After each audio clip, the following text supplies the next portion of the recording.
నమస్తే. నేను మన హెల్త్ ఇండియా రాజేంద్ర రెడ్డిని. మన ఆరోగ్య వ్యవస్థ గురించి అంటే గ్రామీణ వైద్యుల గురించి కావచ్చు, ఐఎంఏ గురించి కావచ్చు, టీజీఎంసీ గురించి కావచ్చు, అందరి గురించి మాట్లాడుతున్నా, అందరి గురించి వారు తప్పేంది ఒప్పేంది అని చెప్పగలుగుతున్నాను. కానీ నేను ఉమ్మడి మహబూబ్నగర్ జిల్లా ఒక 2 రోజుల క్రితం నేను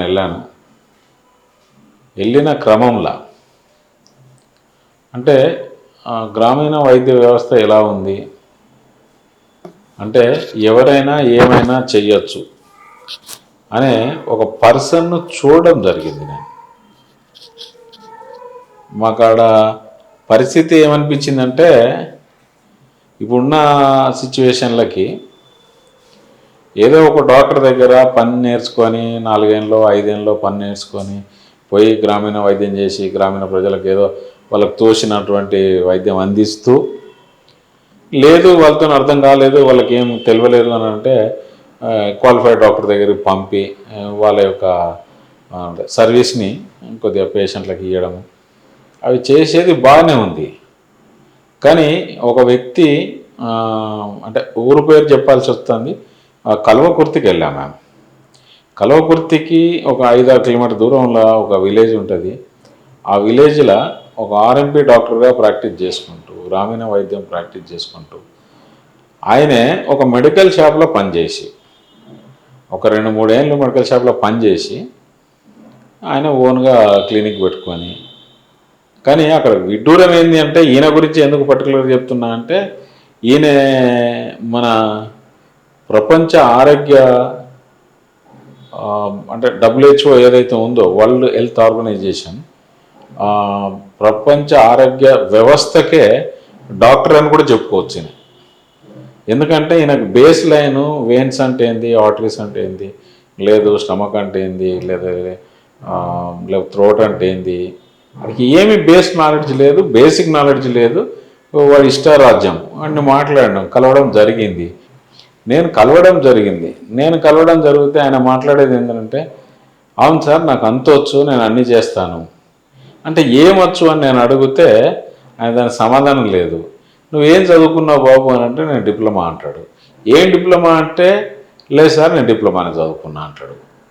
సరే ఏం డిప్లొమా అంటే నేను డిస్కంటిన్యూ డిప్లొమా అంటాడు. సో ఆయన పొంతలేని సమాధానాలు, పొంతలేనటువంటి ఆన్సర్లు చేయడం నాకు చాలా ఇబ్బంది అనిపించింది. రెండోది ఏంటి అంటే ఆయనే అక్కడ ఉన్నటువంటి కల్వకుర్తిలో ఉన్నటువంటి సీనియర్ డాక్టర్స్ ఆల్మోస్ట్ ఒక 30-35 ఇయర్స్ అనుభవం ఉన్న వాళ్ళు ఉన్నారు, అయితే గ్రామీణ వైద్యులు. అక్కడ వాళ్ళు కూడా 1-2 సార్లు హెచ్చరించడం జరిగింది.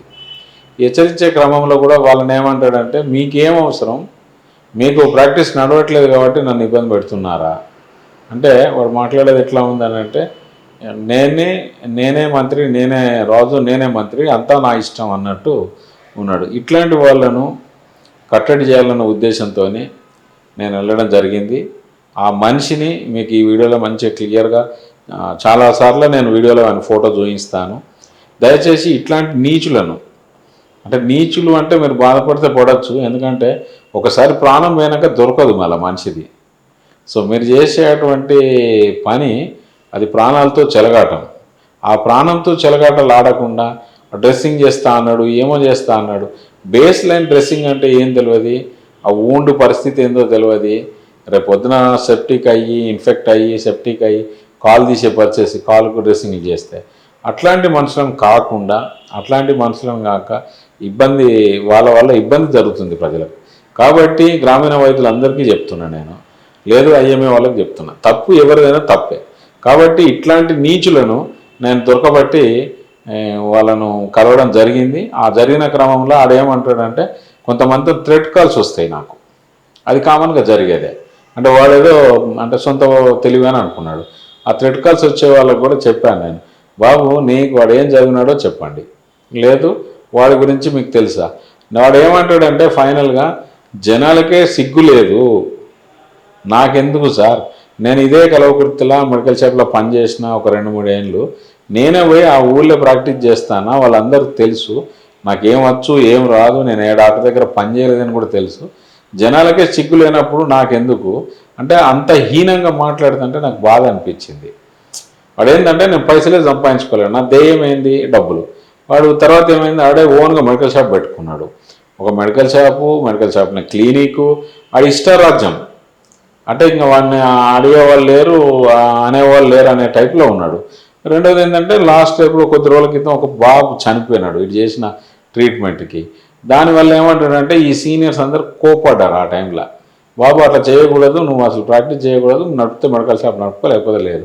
అప్పుడు ఆ టైంలో ఏమంటాడు, మీకు మేనేజ్ చేసే దమ్ము శక్తి లేనప్పుడు ఊరుకోండి, నేను అందరినీ మేనేజ్ చేస్తా, పొలిటికల్ లీడర్ని మేనేజ్ చేస్తా, డ్రగ్ ఆఫీసర్లను మేనేజ్ చేసుకుంటా, డేమోడెచ్ ఆఫీసర్లను మేనేజ్ చేసుకుంటా, పేపర్ వాళ్ళను మేనేజ్ చేసుకుంటా, పొలిటీషియన్స్ అందరినీ నేను నాకున్న పవర్తో నేను అందరినీ మేనేజ్ చేసుకోగలుగుతా.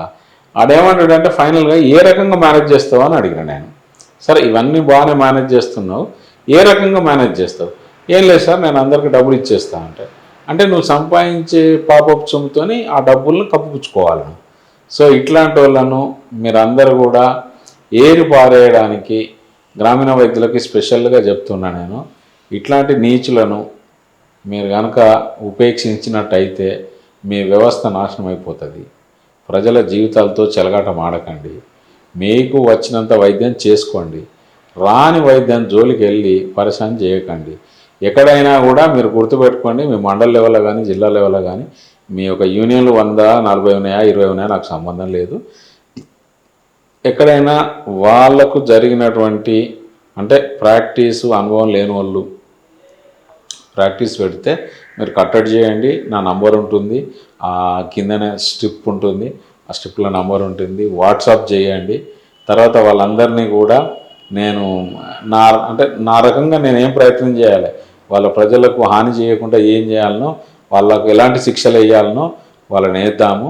ఎందుకంటే వాడికి భయం లేదు ఫస్ట్. తర్వాత వాడు నిసిగ్గుగా చెప్తా ఉన్నాడు, ఏమని, జనాలకే సిగ్గు లేదు సార్, మనకెందుకు ఇదంతా, వీడేదో ఫ్రీగా చేసినట్టు, లేదంటే జనాలు ఏదో వీని మీదకి వచ్చి పడ్డట్టు. అంటే జనాలను అంత నీచంగా మాట్లాడేటువంటి వ్యక్తిని నేను ఎవరు చూడలేదు. తర్వాత ఈయన కొరకు ఫోన్లు చేయకండి దయచేసి.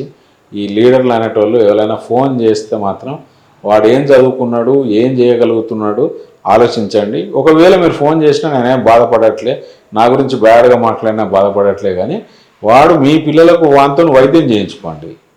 అప్పుడు కదా మీకు తెలుస్తుంది, మీ ప్రాణాల మీదకి వస్తే మీకు తెలుస్తుంది. రెండోది ఏంటంటే వాడు భార్యకు కానీ మంచి హాస్పిటల్లో చూయించుకోవాలి, మంచి డాక్టర్లో చూయించుకోవాలి. జనాలకు మాత్రం ఇటు బ్లడ్ టెస్టులు రాస్తాడు, స్కాన్లు రాస్తాడు, అన్నీ రాస్తాడు, వాడికి బేస్ లైన్ నాలెడ్జ్ లేదు. మరి వాడు స్కాన్ రిపోర్ట్ ఏం చదవగలుగుతాడు, స్కాన్ రిపోర్ట్ని ఏం డిసిషన్ తీసుకోగలుగుతాడు, ఆ బ్లడ్ టెస్టులు రాసి ఏం డెసిషన్ తీసుకోగలుగుతాడు, అది నాకేం అర్థం కావట్లే. కాబట్టి ఈ నీచుని నేను ఒక నంబర్ ఆఫ్ టైమ్స్ ఫోటోలలో చూపిస్తా, వాడి నంబర్ కూడా మీకు పెడతా నేను. దయచేసి ఈయన్ని కనుక వీడు ప్రాక్టీస్ చేయకుండా ఏ ఊర్లో కూడా ఎంటైర్ తెలంగాణలో కానీ ఆంధ్రలో కానీ వీడు ఏ ఊళ్ళో ప్రాక్టీస్ చేయకూడదు. ఈయన్ని ప్రాక్టీస్ చేయకుండా చెయ్యండి దయచేసి. మీరు ప్రజలకు ఇచ్చే సేవ మరవలేని సేవ ఒకటి. రెండోది ఏంటంటే మీ దానిలో కూడా ఒక 10% ఇట్లాంటి నీచులు ఉన్నారు. ఈ నీచులందరినీ బయటికి తీద్దాం, అప్పుడు కదా మన గౌరవం పెరిగేది. వాడు అంత నీచంగా పబ్లిక్ గురించి మాట్లాడినా కూడా మీరు అందరూ ఏం కట్టడి చేయలేదు. మీరు మాట్లాడిన ఆ పెద్ద మనుషులతో కూడా కొంతమందితో నేను సంప్రదింపులు చేసిన. వాళ్ళు అంటారు ఏంటంటే వాడు మా మీదకే రువ్వాబుగా మాట్లాడతాడు. తర్వాత జూనియర్ గ్రామీణ వైద్యుల అసోసియేషన్ ఒకటి స్టార్ట్ అయిందట, వాళ్ళ తోలు తీస్తా. ఆ జూనియర్ వైద్యులు ఆడెవడో వచ్చి నాకు ఈ విషయం, ఈ ఫోన్ నంబరు, నా వీడియో చూసినాక నా ఫోన్ నెంబర్ ఉంటుంది, నాకు మాట్లాడాలి. ఆ జూనియర్ గ్రామీణ వైద్యుల సంఘం ఎవడు అనేది కూడా నాకు తెలియాలి. అదేం చదువు రాకుండా పోయి పని చేయమని చెప్పినారా వాళ్ళ జూనియర్ వైద్యుల సంఘం, గ్రామీణ వైద్యుల జూనియర్ సంఘం అంట. ఈ జూనియర్ సంఘాలు ఏందో, గ్రామీణ వైద్యులై సీనియర్ సంఘాలు ఏందో నాకు తెలుస్తూ ఉంది. వీళ్ళందరినీ కూడా కట్టడి చేయాలి. కట్టడి చేయకపోతే మాత్రం బాగుండదు. దయచేసి ఈ ఫోటో పర్టికులర్గా మీకు మళ్ళా చెప్తున్నా, నేను ఆ వీడియోలో క్లియర్గా పెడతా. అది మీరందరూ దయచేసి వీన్ని ట్రేస్ చేయండి. ఎక్కడ ప్రాక్టీస్ చేసినా వీన్ని ట్రేస్ చేయండి. ఇంకొకడ ప్రాక్టీస్ చేయకుండా చూద్దాం. నేను డిఎంహెచ్ఓ గారికి ఇన్ఫామ్ చేస్తా, సైమల్టేనియస్గా డ్రగ్ ఇన్స్పెక్టర్ కూడా ఇన్ఫామ్ చేస్తా. దయచేసి వీని మాత్రం వదలదు. Thank you.